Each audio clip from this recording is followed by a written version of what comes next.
제가 먼저 읽겠습니다. 대만 사람 엘리바스가 대답하여 이르되 사람이 어찌 하나님께 유익하겠느냐. 지혜로운 자도 자기에게 유익할 따름이니라. 내가 의로운 전능자에게 무슨 기쁨이 있겠으며 내 행위가 온전한들 그에게 무슨 이익이 되겠느냐. 하나님이 너를 책망하시며 너를 신문하심이 너의 경고만 때문이냐. 내 악이 크지 아니하냐. 내 죄악이 끝이 없느니라. 까닭없이 형제를 볼모로 잡으며 헐벗은 자의 의복을 벗기며 목마른 자에게 물을 마시게 하지 아니하며 줄인 자에게 음식을 주지 아니하였구나. 권세 있는 자는 토지를 얻고 존귀한 자는 거기서 사는구나. 너는 과부를 빈손으로 돌려보내며 고아의 팔을 꺾는구나. 그러므로 올무들이 너를 둘러있고 두려움이 갑자기 너를 엄습하며 어둠이 너로 하여금 보지 못하게 하고 홍수가 너를 덮느니라. 하나님은 높은 하늘에 계시지 아니하냐. 보라, 우리가 우두머리 별이 얼마나 높은가. 그러나 내 말은 하나님이 무엇을 아시며 흑암 중에서 어찌 심판하실 수 있으랴. 빽빽한 구름이 그를 가린즉 그가 보지 못하고 둥근 하늘을 거니실 뿐이라 하는구나. 내가 악인이 밟던 옛적 길을 지키려느냐. 그들은 때가 이르기 전에 끊겨버렸고 그들의 터는 강물로 말미암아 함몰 되었느니라. 그들이 하나님께 말하기를 우리를 떠나소서 하며 또 말하기를 전능자가 우리를 위하여 무엇을 하실 수 있으랴 하였으나 하나님이 좋은 것으로 그들의 집에 채우셨느니라. 악인의 계획은 나에게서 머니라.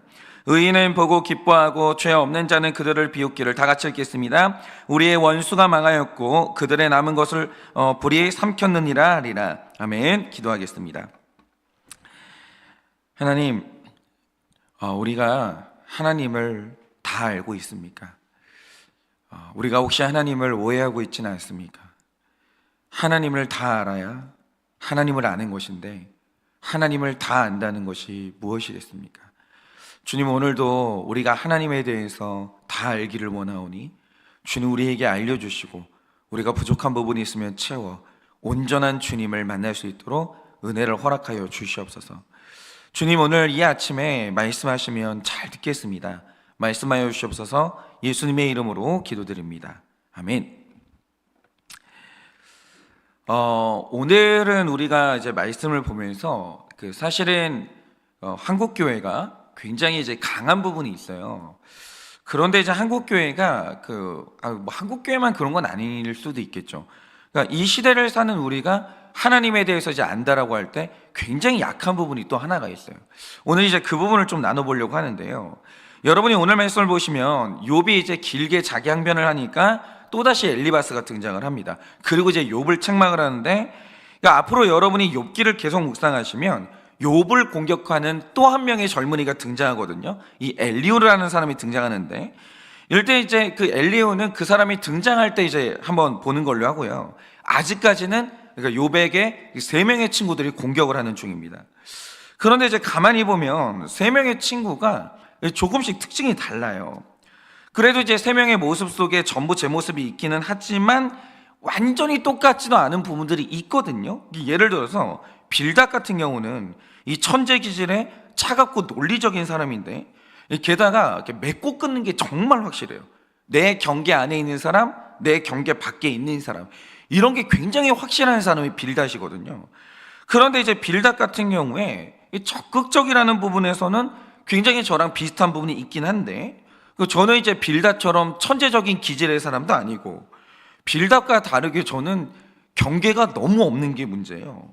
그래서 이 부분은 이제 빌닷하고 제가 좀 다른 것 같고, 이 소발 같은 경우도 이 사람은 좀 남의 말을 너무 안 듣는 꼰대 기질의 사람이거든요. 그런데 저는 남의 말을 너무 지나치게 듣는 오지랖 스타일이에요. 이것도 조금 이제 다른 것 같아요. 그런데 이제 오늘 말씀의 엘리바스를 보면, 이분을 보면 볼수록 저랑 죄패가 가장 비슷한 사람이 엘리바스예요. 그래서 이제 이 사람을 가만히 보고 있으면 도대체 무슨 감정과 생각을 가지고 이런 말을 하는지 좀 이렇게 통하는 부분이 있어요. 저는 이 사람이 느껴져요. 이 사람이 알 것 같고 저랑 비슷한 부분이 있어서.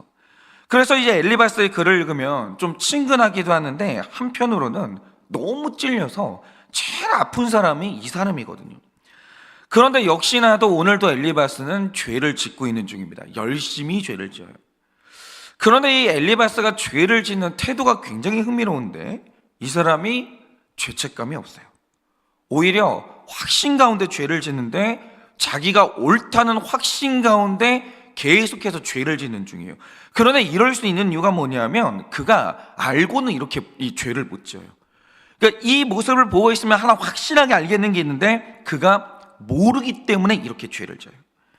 그러니까 알고 짓잖아요. 좀 사람이 주저하는 게 있는 거예요. 사람이 오바를 해요. 고통이 됩니다. 그런데 무지한 상태에서 죄를 지으면 오히려 내 행동이 의롭다고 확신하면서 죄책감 없이 죄를 지을 수 있는 거예요. 그래서 여러분, 무지하다는 게요 진짜 무서운 거예요.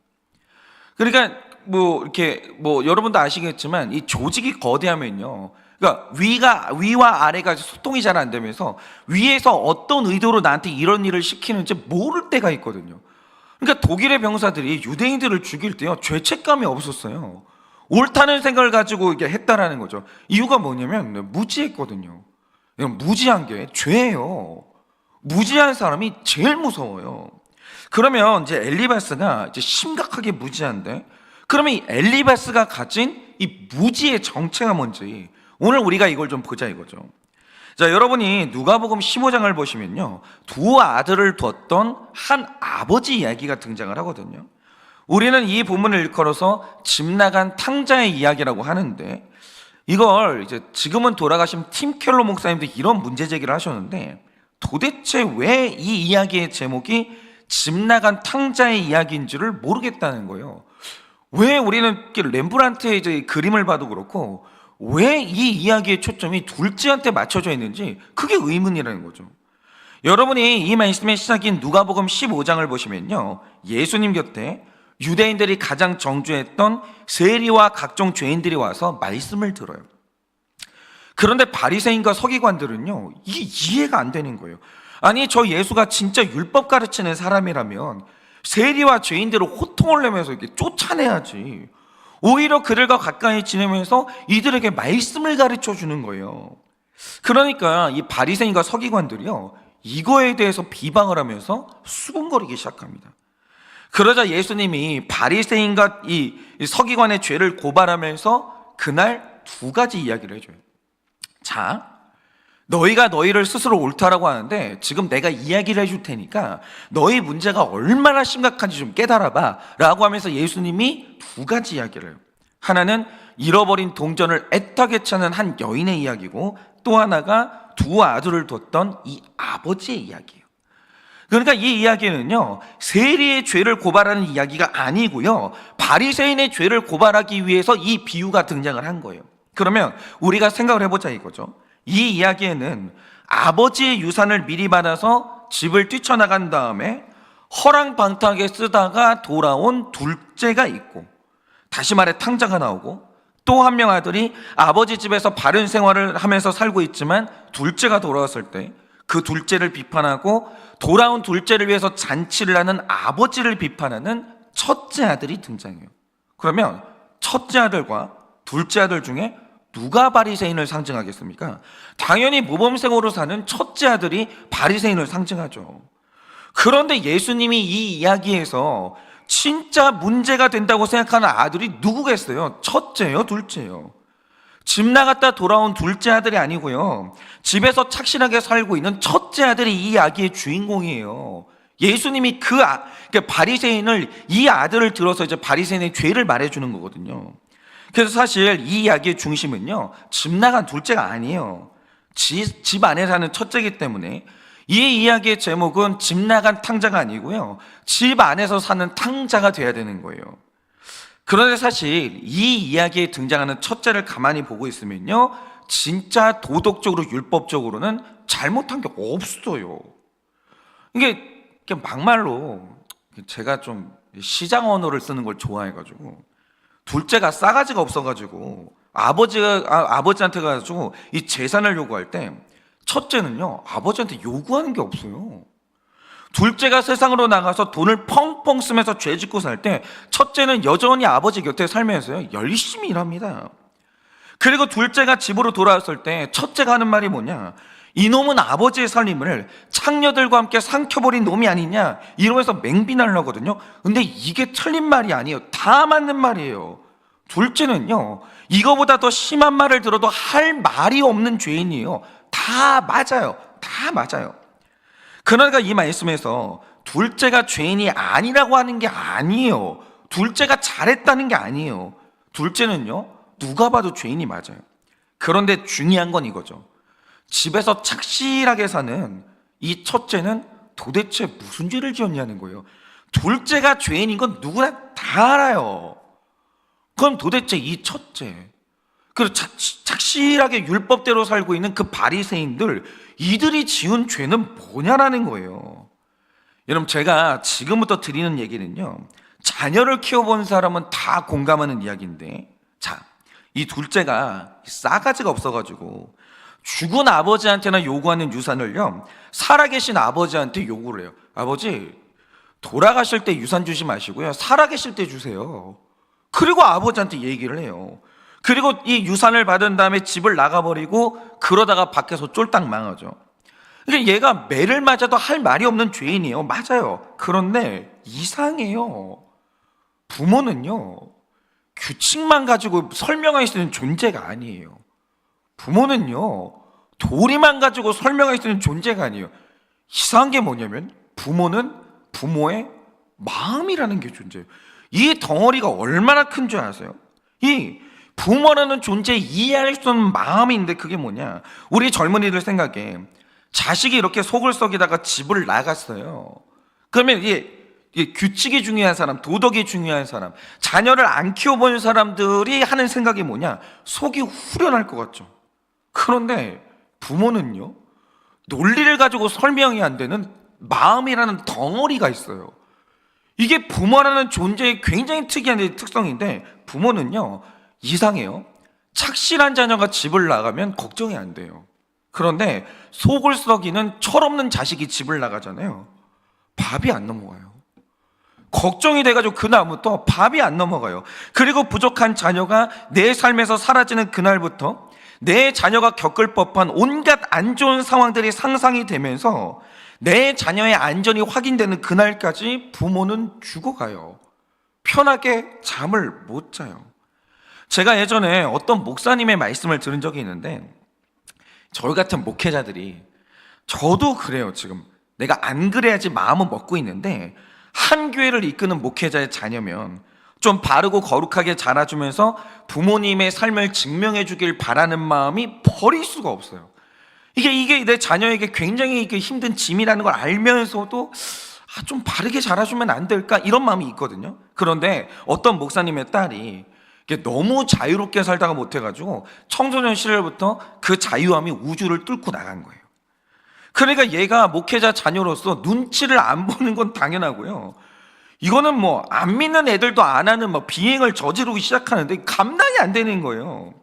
그래서 사실상 이정희 씨의 이 청소년인 이 따님을 놓고 목사님의 기도 제목이 뭐였냐, 아무한테 말도 못했대요. 혼자만 했던 기도가 뭐냐, 하나님, 우리 딸이 임신만 안 하게 해주세요. 그냥 어디 가서 임신만 안 하게 해달라고 이 기도를 했다는 거예요. 그러니까 목사님이 이 얘기를 어디 가서 하겠어요. 아무 때도 못하는 거죠. 그리고 그냥 속이 썩어 들어가는 거예요. 그러니까 우리 따님이 얼마나 속을 썩이고 살았는지 알만하죠. 그런데 어느 날은 새벽에 1시가 넘어가는데 안 들어와요. 딸이 2시가 넘어가는데 안 들어와요. 3시가 됐는데 안 들어와요. 그러니까 이 목사님이 오랫동안 참았던 분노가 뚜껑이 열려버린 거예요.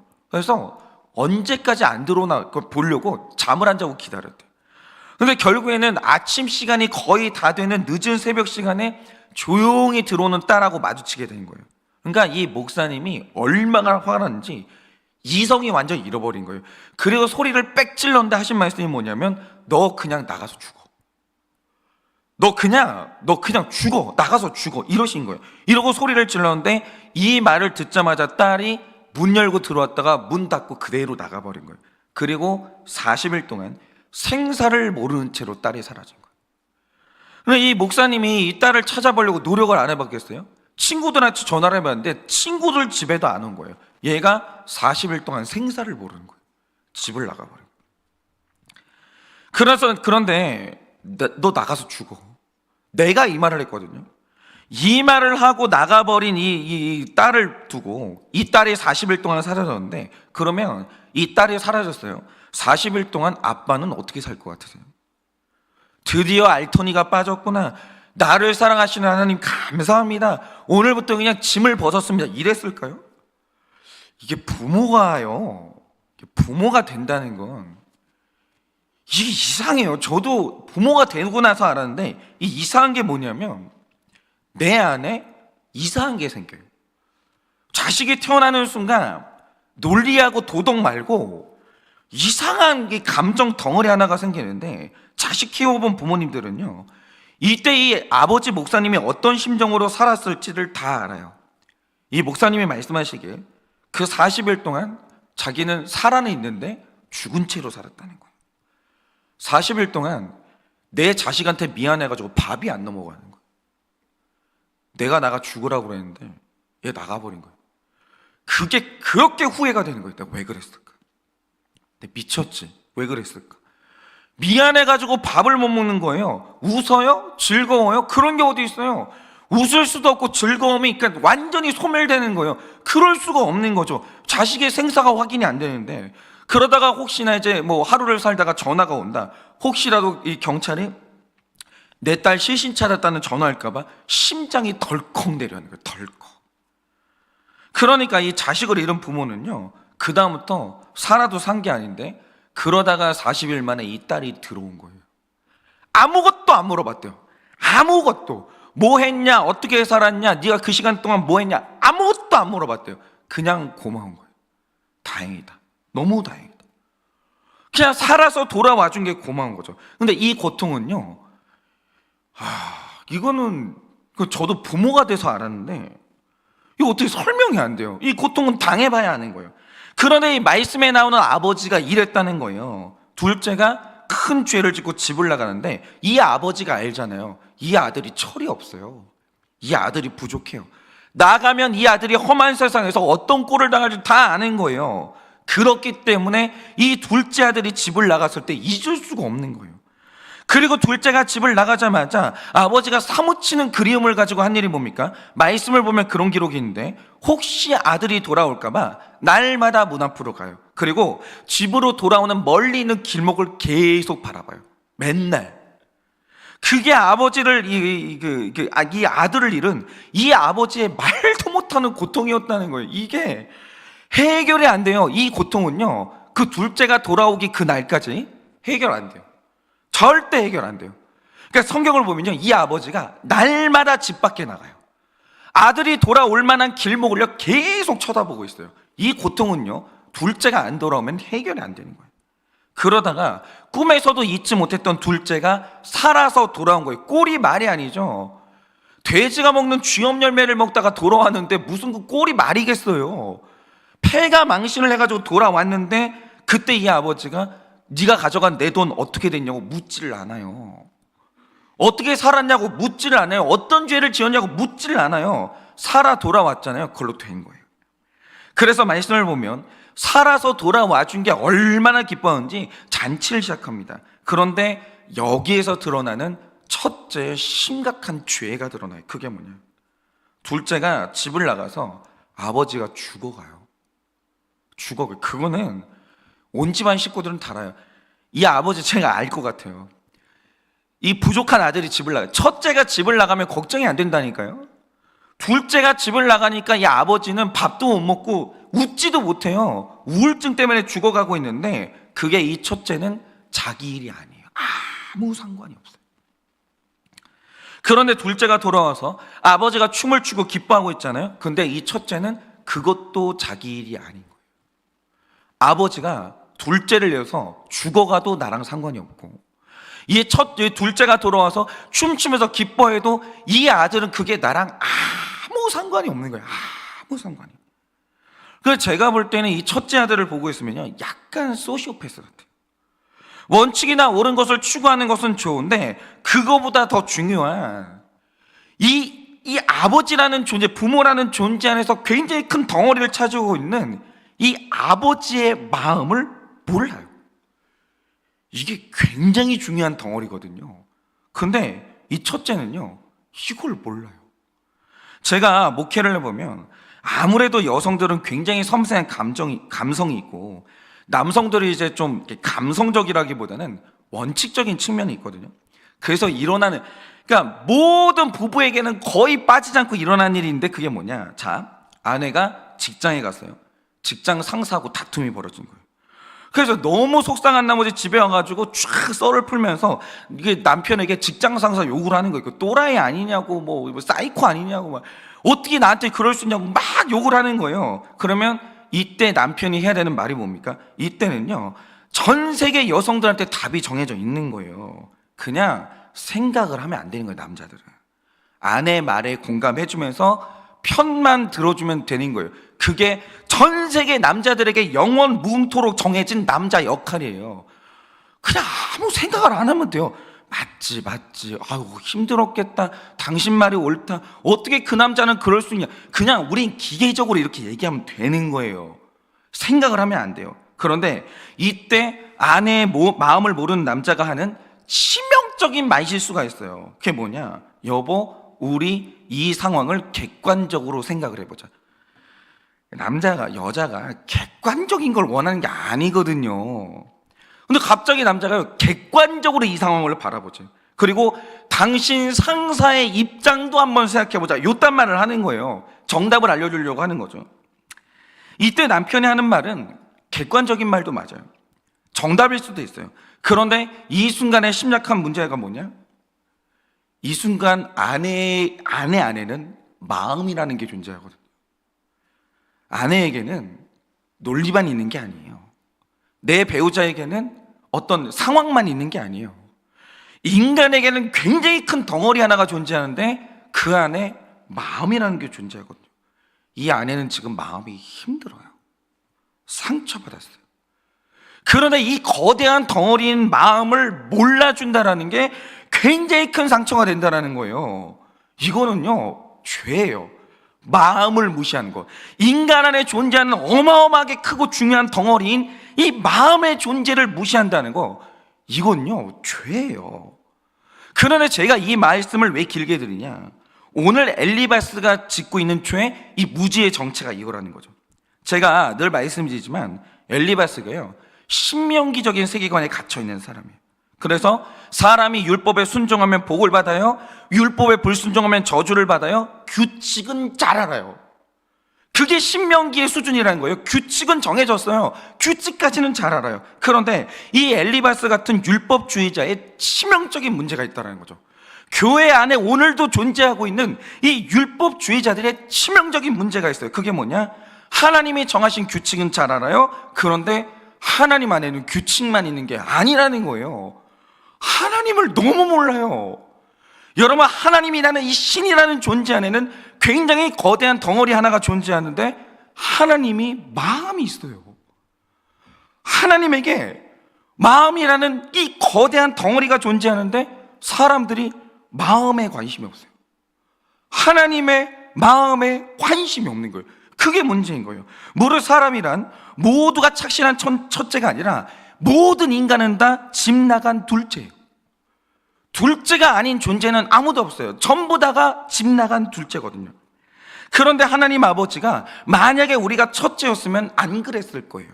그런데 하나님은 둘째이기 때문에 더 애틋하고 마음에 절절히 묻어나는 안타까움이 있다는 거예요. 하나님은요, 규칙만 존재하는 존재가 아니에요.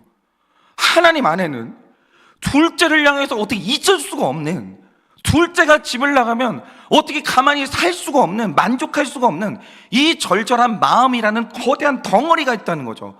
하나님을 구성하는 그 구성 안에는요, 마음이 있어요. 놀랍게도. 그런데 엘리바스가 오늘 짓고 있는 죄가 뭐냐?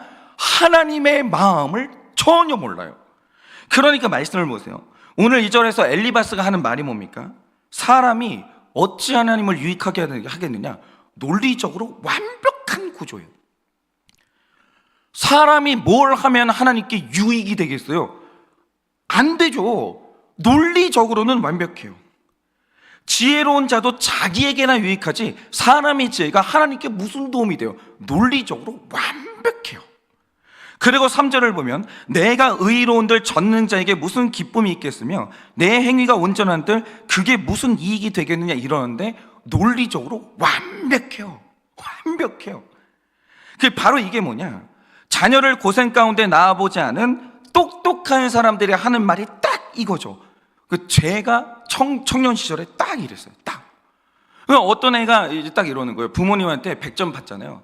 너무 자랑스럽게 이제 엄마 아빠한테 갖다 준다고 자랑하려고 준비를 하는 거예요. 그럼 제 머릿속에 하는 생각이 뭔지 아세요? 그게 니한테 좋은 거지 니 부모한테 뭐가 좋아? 아니 그걸 왜 자랑하는지 이해를 못 하겠는 거예요. 그게 총각 시절에 제가 그런 생각을 하고 살았어요. 여러분, 자녀가 구구단을 외워요. 그러면 그게 너한테 좋은 거지 네 구구단이 외우는 게 부모한테 무슨 득이 되냐 이거예요. 그건 너무 논리적으로 맞죠. 얘가 구구단을 외웠어요. 그러면 부모는 돈을 더 써야 돼요. 얘 학원 보내려고. 네가 구구단 외우는 거랑 부모한테는 득이 될 게 아무것도 없다니까요. 공부는 너 좋으라고 하는 거지 부모 좋으라고 하는 게 아니야. 논리적으로 완벽한 말이죠. 그러니 속 썩이는 자식이 집을 나갔다. 오늘 예수 안 믿는 사람이 교회를 뛰쳐나갔다.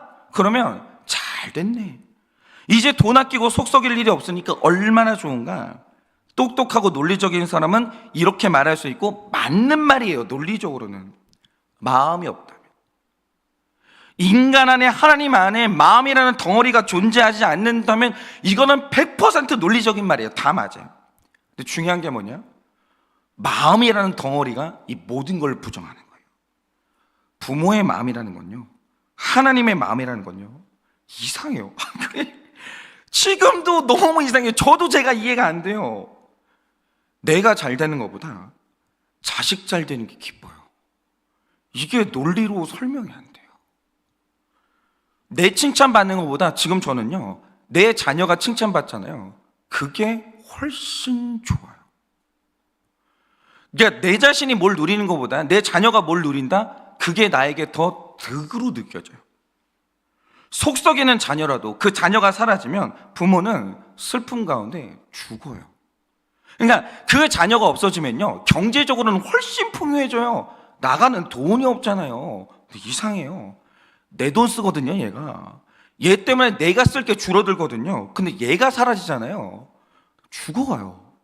살 수가 없어요.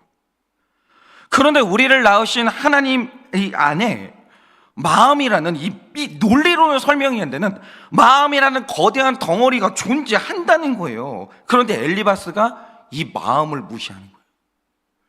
이 마음을 몰라요. 여러분, 한 사람이 죄를 지어서 징계를 받아요. 그렇지, 하나님은 거룩하시니까 네가 죄를 지어서 기쁨으로 징계를 하시겠지. 그게 옳지, 그게 정의로운 하나님이지. 말은 맞죠. 근데 문제는 뭐냐? 시편이 말하는 게 뭐예요? 하나님이 우리를 낳았거든요. 그가 우리의 부모거든요. 이게 부모 안에는요, 논리로 설명이 안 되는 마음이라는 덩어리가 존재를 해요. 한 사람이 죄를 지어서 징계를 받을 때 하나님이 통곡이 일어나는 이 마음이 있다는 사실을 몰라요. 그리고 한 사람이 이 죄에서 돌이킬 때 하나님이 기뻐서 잠잠하실 수가 없다는 그 마음이라는 거대한 덩어리가 있다는 걸 몰라요. 예를 들어서 예레미야 애가 2장 11절을 보면 이스라엘 백성들이 죄를 지어서 망해갈 때 하나님은 그걸 보고 뭘 느낄 것 같으세요? 얘들이 죄를 지어, 하나님이 몇 번 얘기를 했어요. 그러지 말아라, 그러지 마라. 근데 말을 죽어도 안 들어요. 그 결론으로 망해가요. 그러면 하나님은 어떨 것 같으세요? 당연하지, 지엄하신 법이 있는데 죄를 지었으면 벌을 받아야지, 이럴 것 같으세요? 그런데 그 광경을 보면 내 백성이, 내 자녀들이 망해갈 때 그걸 보는 하나님의 마음이 기록됐는데 이렇게 기록합니다. 내 눈이 눈물에 상하며 내 창자가 끊어지며 내 간이 땅에 쏟아졌으니 이는 딸 내 백성이 패망하여 어린 자녀와 젖 먹이는 아이들이 성읍 길거리에서 기절함이로다 이래. 그러니까 내 백성이 망해가지고 먹을 게 없어가지고 애들이 길거리에서 배고파서 기절하는 거예요. 그걸 보는데 하나님이 눈물을 얼마나 흘렸는지 눈물 때문에 눈이 상하는 거예요. 창자가 끊어지고 간이 쏟아지는 거예요. 죄 가운데 방황하는 자녀를 보시는 하나님의 마음이라는 게 존재한다는 거예요. 근데 이래요. 그런데 한 사람이 회개해서 깨끗해질 때 하나님 아버지가 가지는 마음이 뭡니까? 잘 아시는 스바냐 3장 17절은 이렇게 말합니다. 너의 하나님 여호와가 너의 가운데 계시니 그는 구원을 베푸실 전능자이시라. 그가 너로 말미암아 기쁨을 이기지 못하시며 너를 잠잠히 사랑하시며 너로 말미암아 즐거이 부르며 기뻐하시리라 이래요. 기쁨을 못 이겨요. 논리가 마음을 못 이겨요. 하나님이라는 존재 안에는 마음이라는 거대한 덩어리가 존재해요. 이게 근데 제일 중요해요. 하나님 안에서는 규칙보다 중요한 게 있어요. 마음이에요. 마음이 더 중요해요.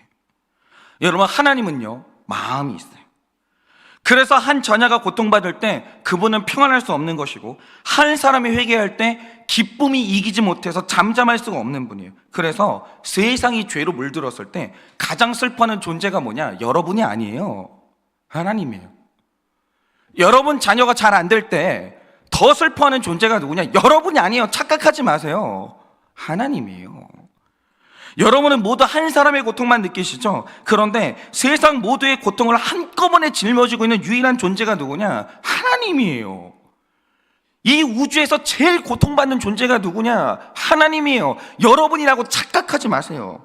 그런데 제가 인터넷에서 고통이라는 단어를 치면 쏟아지는 키워드가 뭔지 아십니까? 내가 우울할 때 위로가 되는 말씀, 내 고통을 해결해 주는 말씀. 전부 다 사람들은 자기 고통밖에 없어요. 그러니까 내가 고통당할 때 14절 말씀처럼 하나님이 내 고통과 무슨 상관이야? 하나님은 구름을 밟으시며 둥근 하늘을 살짝하는 분이시지? 이러면서 하나님이 가해자인 줄 알아요. 그러면서 하나님을 원망을 하는 거예요. 그런데 잘 들으세요. 예수님은 나에게 고통을 주는 가해자가 아니라는 거예요. 오히려 내가 지은 죄 때문에 그 죄를 해결하려고 십자가에서 고통받으신 피해자가 누구냐? 그게 하나님이라는 거예요. 여러분, 하나님이 나에게 고난을 주실 때 그가 즐거워서 고난 주시는 게 아니에요. 내가 고난받을 때 나보다 더 아파하시는 분이 누구냐? 하나님이라는 그 하나님의 마음을 몰라요, 사람들이. 여러분, 하나님도 아프지만 우리를 죄에서 꺼내고 살릴 길이 그거밖에 없기 때문에 창자가 쏟아지는 고통 가운데서 고난 주신다니까요. 여러분이 고난 가운데 우실 때 하나님은 창자가 쏟아져요. 간이 쏟아지는 거예요. 그런데도 고난을 줄 수밖에 없는 이유가 뭐냐? 여러분이 그만큼 악하기 때문이고, 고난 말고는 우리를 살릴 방법이 없기 때문이에요. 근데 그 마음을 몰라요. 그런데 엘리바스의 문제가 뭐냐? 이런 하나님 아버지의 마음을 전혀 모르는 거예요. 야, 네가 고통당할 때 하나님이 그걸 당연하게 생각해. 이거는 말도 안 되는 거거든요. 그런데 이렇게 하나님께 존재하는 거대한 마음의 덩어리를 모르는 거, 그게 바로 하나님 아버지의 마음을 아프게 하는 가장 큰 죄라는 거예요. 여러분, 우리가 신앙생활하면서 해야 될 게 있어요. 여러분, 거룩이 뭐예요? 거룩을 자꾸 고상한 말로 하는 게 제일 문제라고 생각하는데, 거룩이 뭐냐면 철 좀 드시라는 거예요. 영적으로 철 좀 드세요. 그럼 영적으로 철 든다는 게 뭔가? 제발 신앙생활하면서 내 아픈 것만 말하지 마시고 내 죄 때문에 하나님이 얼마나 아픈지 하나님의 고통도 좀 헤아려 보세요. 신앙생활하는 내내 그게 없어요. 어떤 사람들은 늘 나밖에 없어요. 나 때문에 하나님이 얼마나 고통받았는지 단 한 번도 생각을 안 하는 철없는 자녀들이 얼마나 많은지 몰라요. 자꾸 내 삶의 무게만 무겁다고 불평 좀 그만하세요. 내 죄 때문에 지신 예수님의 십자가가 얼마나 무거운지 그 한 번쯤은 생각해 보라 이거예요. 한 번쯤은. 하나님 보고 좋은 아버지가 되라고 맨날 그것만 요구해요. 하나님, 좋은 아버지가 되시라고. 그럼 본인은 왜 좋은 자녀가 될 생각을 안 하냐 이거예요. 제가 왜 이 말씀을 드리냐? 인생의 문제라는 게요, 미성숙하면 죽어도 해결 안 되고 죽어도 안 보이는 문제들이 있어요. 미성숙하면 죽어도 안 되는 게 있어요. 그런데 성숙해야 보이는 게 있고, 성숙해지면 저절로 해결되는 문제가 너무 많아요. 엘리바스가 이랬다는 거죠. 엘리바스 옳아요, 똑똑해요. 그런데 미성숙해요. 여러분, 젊은이들 똑똑하죠. 여러분, 젊은이들이 옳아요. 다 옳아요. 젊은이들이 입만 열면 비판하거든요. 젊은이들은 성숙하지 않아요. 젊은이들은요, 마음을 몰라요. 마음을. 여러분, 그래서 엘리바스는 옳긴 한데 악한 자녀인 거예요. 그러니 오늘 하루 정도는 좀 내 고통에서 벗어나 보세요. 예수님 좀 묵상해 보세요. 예수님 마음이 어떠실까? 예수님은 어땠을까? 왜 예수님이 나에게 고통을 줄 수밖에 없는가? 나를 이렇게 사랑하시는 예수님이, 나 대신 죽을 수도 있는 예수님이 오늘 왜 내 삶에 십자가의 못을 박으시는가? 그는 어떤 마음이실까? 그는 어떤 심정이실까? 왜 그래야만 할까? 예수님 마음 한 번만 좀 헤아려 보세요. 예수님이 얼마나 힘드신 딱 한 번만 헤아려 보세요. 그분이 나를 얼마나 사랑하시는지 딱 한 번만 좀 이해를 해보세요. 여러분, 성숙으로 한 번만 좀 나아가세요. 그래서 성숙함으로 말미암아 저절로 많은 것들이 이해되어지고 해결되는 여러분 되시기를 예수님의 이름으로 축원합니다. 이 시간에 제가 수요일이니까 적용 질문 드리겠습니다. 여러분은 첫째 아들입니까? 둘째 아들입니까? 여러분은 바리새인과입니까? 아니면 죄가 드러나는 세리과입니까? 둘 중에 하나시겠죠? 배우자와 자녀의 마음을 잘 헤아리십니까? 배우자와 자녀의 마음을 잘 헤아리십니까?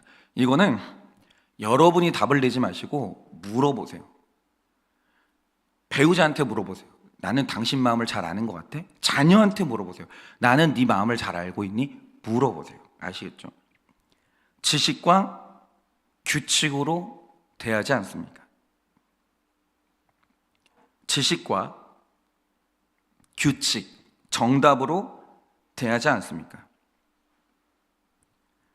하나님 아버지의 마음을 묵상한 적이 있습니까? 하나님 아버지의 마음을 묵상한 적이 있으십니까?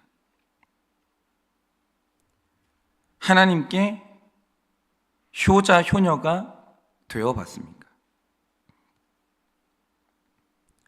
하나님께 효자, 효녀가 되어 봤습니까? 이 시간에 제가 기도하고 축도함으로 예배를 마치겠습니다. 기도하겠습니다. 하나님 아버지의 마음이 있는데 저는 늘 제 마음만 중요합니다. 내가 힘들고, 내가 두렵고, 내가 상처받았고, 그런데 나 때문에 하나님이 얼마나 슬프시고, 나 때문에 하나님이 얼마나 고통받았고, 나 때문에 하나님의 짐이 얼마나 무거운지 나는 그 마음을 한 번도 생각해 본 적이 없습니다. 주님, 제가 바로 철없는 아들이고 날마다 내 문제에서만 묶여 사는 그 악한 아들이, 무지한 아들이 저인 것을 주님 앞에 고백을 합니다. 하나님, 우리가 삶을 살면서 정답만 들이대고 있지 않습니까? 옳고 그름만 말하고 있지 않습니까? 우리가 상대방에게 명백히 존재하는 마음을 읽어주고 있습니까? 하나님 아버지의 마음을 잘 알고 있습니까? 하나님, 무지해서 우리가 사람에게 죄짓지 아니하고 하나님께 죄짓지 않도록 그 마음을 읽는 능력을, 그 체유라는 능력을 우리에게 허락하여 주시옵소서. 지금은 우리 주 예수 그리스도의 은혜와 하나님 아버지의 그 크신 사랑과 성령님의 위로하시고 교통하여 주시는 그 역사하심이 오늘도 옳고 그름이 아니라 마음을 주목하여 하나님 마음을 알아 효자 효녀가 되기를 원하는 사랑하는 모든 주의 종들의 머리 위에 지금으로부터 영원 무흥토록 함께 있을지어다. 아멘.